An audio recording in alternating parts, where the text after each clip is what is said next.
बड़ी खबर इस वक्त की ये सामने आ रही है। ऋषि सुनक से मुलाकात के बाद बेंजामिन नेतन्याहू की ओर से बड़ा बयान दिया गया है। उनकी ओर से एक तरफ कहा गया है हमास नए नाजी की तरह है। नेतन्याहू की ओर से यह बड़ा बयान दिया गया है। ये युद्ध भविष्य के लिए लड़ा जा रहा है और जिस तरह की स्थिति इस वक्त इजराइल के भीतर बनी हुई है, बार बार उनकी ओर से ये बताया जा रहा है कि भविष्य के लिए ये बड़ी लड़ाई हम सबको मिलकर लड़नी होगी। युद्ध लंबा चलेगा, ब्रिटेन का हमें समर्थन चाहिए। पीएम बेंजामिन नेतन्याहू की ओर से ये बड़ा बयान दिया गया है। इजराइल के साथ खड़ा है ब्रिटेन। ऋषि सुनक ने इजराइल में जाकर ये बातें कही हैं और अब परिस्थितियां किस तरह से समूचे विश्व के दूसरे देशों को भी लगातार अपनी ओर खींचती हुई चली जा रही हैं। एक तरफ इजराइल पहुंचे अमेरिका के प्रेसिडेंट, उसके बाद ऋषि सुनक, इस तरह से दूसरे तमाम मुल्कों के लोग भी एक तरफ कुछ लोग इजराइल को समर्थन दे रहे हैं। पश्चिमी राष्ट्र तो अरब मुल्क खड़े होते हुए दिखाई दे रहे हैं इस वक्त फिलिस्तीन के साथ, लेकिन हमास जो आतंकवादी संगठन है उसका क्या होगा? सबसे पहले जनरल विश्वम्बर दयाल जी आपके पास आते हुए ये जो बयान दिया गया है इस वक्त पीएम नेतन्याहू की ओर से कि नाजी की तरह है, भविष्य की लड़ाई हम लड़ रहे हैं। हिटलर के उस समय की तस्वीर को कैसे पूरी दुनिया को वो बताना चाहते हैं जब 60 लाख यहूदियों का कत्ल किया गया था। क्या बताना चाहते हैं पीएम नेतन्याहू देखिए चित्रा, बयान के जरिए? जो हमास ने 7 अक्टूबर को किया वो अपने आप में मेरे ख्याल में बहुत बड़ी क्रूरता थी। किसी भी मतलब इस किस्म से इतने बड़े लेवल पर किसी भी टेररिस्ट ऑर्गेनाइजेशन ने किसी दूसरे मुल्क पर इतना बड़ा अटैक नहीं किया।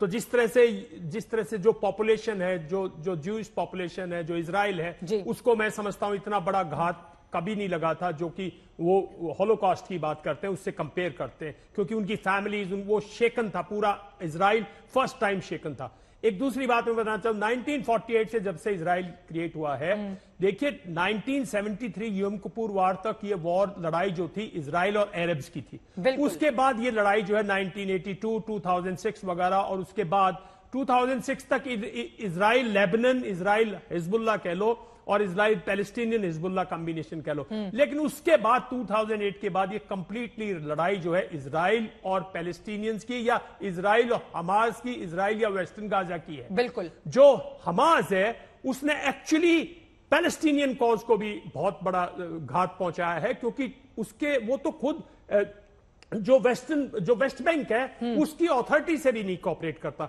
ये लड़ाई कहां जा रही है? देखिए लड़ाई लंबी जरूर जाएगी, क्योंकि इसमें वो एक ढाल है। ये जो बातें क्यों कह है, रहे हैं कि ये भविष्य की लड़ाई है? ये कहता हूं भविष्य की लड़ाई इसलिए क्योंकि इसमें वो हमास का खात्मा करना चाहते हैं नेतन्याहू। वो कैसे करेंगे? जिस गाजा पट्टी में इतनी आबादी, बिल्कुल आम फिलिस्तीनी नागरिक भी वहां पर रहते हैं, उसमें से कौन आतंकवादी है, कौन आम नागरिक है, कैसे तय किया जाएगा? मैं बार बार एग्जाम्पल देता हूं। लोग यही कहते थे कि एलटीटी का सफाया कैसे करेगी श्रीलंकन आर्मी। ये इजरायली आर्मी और श्रीलंकन आर्मी ने एलटीटी का बिल्कुल खात्मा कर दिया 2 साल के ऑपरेशन के बाद। ये लड़ाई जो है हमें लगता है कि कल ग्राउंड ऑपरेशन होगा। ऑलरेडी फायर असॉल्ट जारी है। लड़ाई का मतलब ये नहीं है फिजिकली, फायर असॉल्ट की लड़ाई जारी है। और फायर असॉल्ट से वेस्ट गाजा में पहले जो 50 ऊपर अगर हाफ लाइन ले जो अपर 20 किलोमीटर है उसको कंप्लीटली एकदम उसको देखना धीरे धीरे बिल्कुल उसको खत्म कर देंगे। ये सिर्फ ये जो ढाल बनी हुई है वो है वो बंदी। उसी के लिए कल बाइडेन साहब आए थे, उसी के लिए आज जो है सुनक। लेकिन किसी का कोई बयान तो नहीं आया ना बंदियों के लिए? नहीं आएगा, क्योंकि वो हमास जो है वो उसको ट्रम्प कार्ड के तौर पे यूज कर रहा अपने सिविलियन पॉपुलेशन को और इसको। ये उसके 2 ट्रम्प कार्ड है। जिस दिन इनमें से एक ट्रम्प कार्ड जो है इजराइल कहीं ना कहीं शायद ये भी सेक्रीफाइस कर दे, लेकिन वेस्टर्न वर्ल्ड, यूके, अमेरिका अपने सिटीजन्स को इस टाइम पे बंदी बने हुए लड़ाई में मरते नहीं देख सकता, शहीद होते नहीं देख सकता। उसका सारा मुद्दा टिका हुआ है। वरना इजराइल ने अब फिलिस्तीन के विदेश मंत्रालय की ओर से आया था बयान कि गाजा पर हमले बंद करें, हम रिहा कर देंगे। कोई नहीं, कोई पीस कर रहा, कौन करेगा? हमास नहीं छोड़ेगा। हमास तो अगर कल बंदी छोड़ देता है तो हमास को पता है उनका अल्टीमेट। लेकिन जो बंदी है उनको युद्ध बंदी तो नहीं कहा जा सकता है ना, वो तो हमास आतंकवादियों की ओर से। बिल्कुल, तो वो बंदी मतलब मैंने कभी नहीं कहा युद्ध बंदी है, वो तो एक तरह होस्टेजेस ले रखे। बिल्कुल, तो they are trump card for them कि भाई आप इनको नहीं छोड़, हम इनको नहीं छोड़ेंगे। और थोड़े दिन में देखना उनमें से कुछ मार के बोलेंगे ये आपके अटैक्स के जरिए मारे गए। लेकिन जो अभी अस्पताल पर हुआ है, मैं आपसे इस सवाल का जवाब लूंगी। पब्लिक परसेप्शन शिफ्ट हुआ। फिलिस्तीन और बाकी जो अरब कंट्रीज हैं वहां पर कैसे आप बताएंगे कि ये हमला हमने नहीं किया है? क्योंकि वहां पर तो एक परसेप्शन क्रिएट हुआ है हमास की ओर से, उसके जो प्रवक्ता सामने आ रहे हैं उनकी ओर से कहा जा रहा है। देखिए, मैं मिलिट्री और कहा जा रहा है अमेरिका ने पूरी तरह से सपोर्ट किया है इजराइल को। ये मैं टारगेट एनालिसिस करके बता रहा हूं। कोई भी रॉकेट ऐसा नहीं है हमास के पास जो डिस्ट्रॉय कर दे इतने बड़े अस्पताल को। यहां हमें प्रैग्मेटिक और रियलिस्टिक होना पड़ेगा। 500 कैजुअलिटीज का मतलब है कोई पावरफुल आपने एमुनिशन छोड़ा जो मिसगाइडेड हो गया और जो जाके वहां गिर गया। लेकिन हमास के पास ऐसा हथियार नहीं है। ये कोई ऐसा हथियार है, कोई ऐसी मिसाइल है, कोई ऐसी स्ट्राइक थी जो मिसगाइड होगी। मिसगाइड मतलब इस टारगेट की बजाय इस पे गिर गई। बिकॉज 500 फिलिस्तीन के लोग लेकिन बड़ी तादाद में भरोसा करने को क्या तैयार है? इसके लिए कैसे उनको भरोसा देंगे? फिलिस्तीनी को कभी भी नहीं मानेंगे, कभी भी नहीं मानेंगे। ये इजराइल नहीं, हमास का नहीं है, इस पे हमास का नहीं है। ये कोई मिसगाइडेड वेपन है। मैं नहीं कह सकता। कल नाम भी लिया गया था इजराइल की ओर से, बकायदा नाम लेकर बताया गया था। वेपन्स नहीं है इसमें, मास डिस्ट्रक्शन के वेपन। 500 आदमी का मतलब ये है एक पूरी की पूरी बिल्डिंग को डिस्ट्रॉय करके 500 पीपल डेड।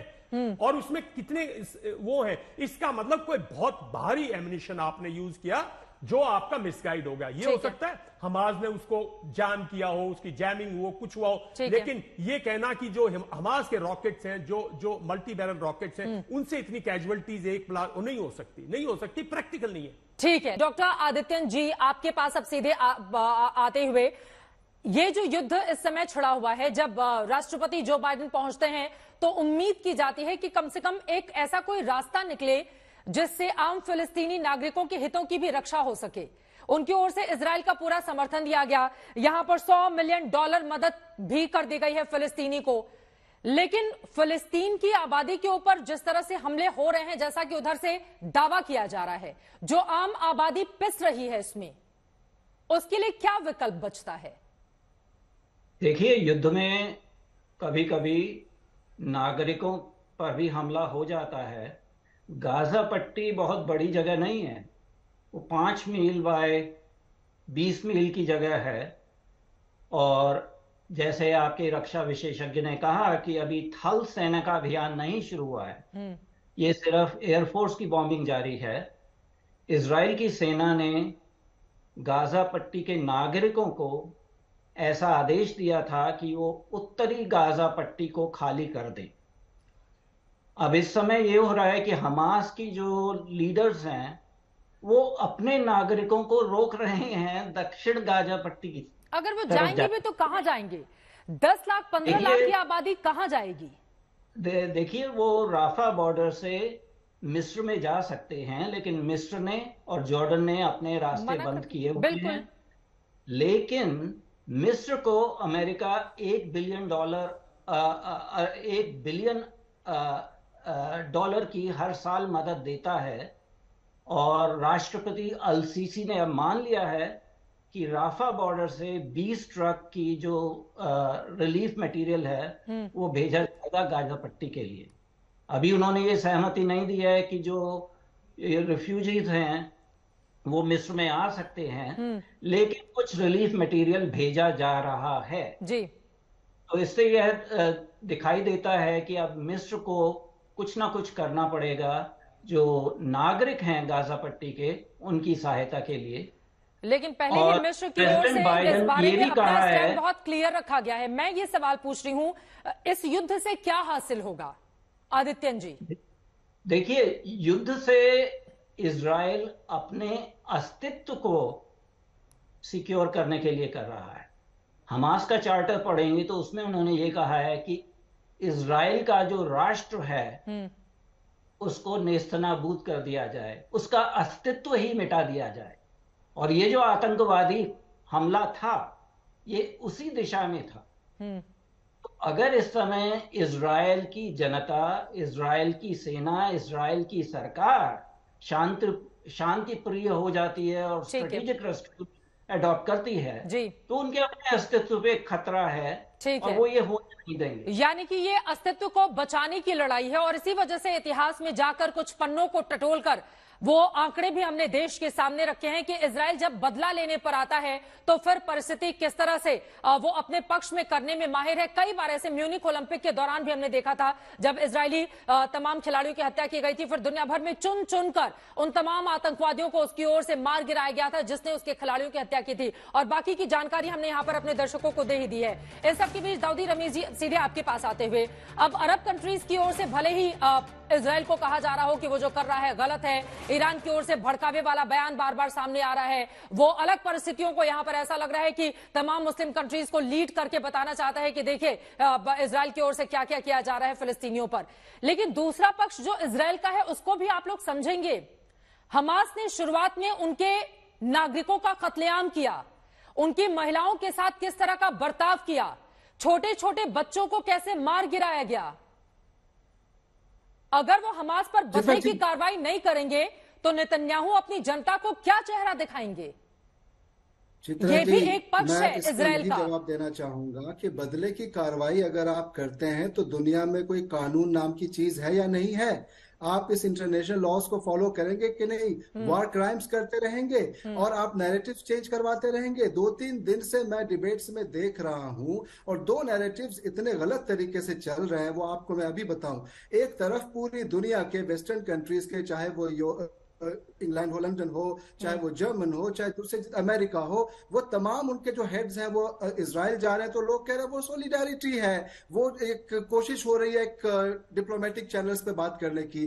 दूसरी तरफ जब ओआईसी की मीटिंग होती है, मुसलमानों की कंट्रीज जब इकट्ठे होकर मीटिंग करती है कि कुछ मसले का हल निकले, तो चैनल्स पे क्या चलता है, 57 मुसलमान कंट्रीज ने मिलकर एक साथ इजराइल पे हमला करने का प्लान किया और एक अकेला इजराइल। ये देखिए नैरेटिव को कैसे बदला जाता है। यहाँ पे क्या उनको पूरा राइट है कि वो डिप्लोमेटिक चैनल्स पे बात करें और जो दूसरे ऑर्गेनाइजेशंस हैं वो कुछ करें, तो पूरे मुसलमान के नाम सवाल पूछा, मैंने पूछा कि हमास आतंकवादी संगठन ने इजरायली नागरिकों का कत्लेआम किया, बदले में इजराइल को क्या करना चाहिए। अरब मुल्क ये भी सोचेंगे ना, हमास को हमास का रिवेंज लेने का मतलब ये हुआ चित्रा जी कि आप मासूमों की जाने ले ले। आप 24 घंटे में 2 मिलियन और 11 लाख को अलग बोले कि आप डिस्प्लेस हो जाओ और आप अल्टीमेटम दो, और उसके बाद जब अस्पताल पे अटैक हो जाता है उस पर दूसरा नैरेटिव चलवाते हैं। आप सब लोग जितने भी पूरी दुनिया में है वो ये नैरेटिव चलवाते हैं कि वो तो क्या है कि दावा किया जा रहा है हम वो चलाते हैं, अपने मन से यहाँ पर कोई स्टोरी क्रिएट नहीं की जाती है। दाऊदी साहब आप भी जानते हैं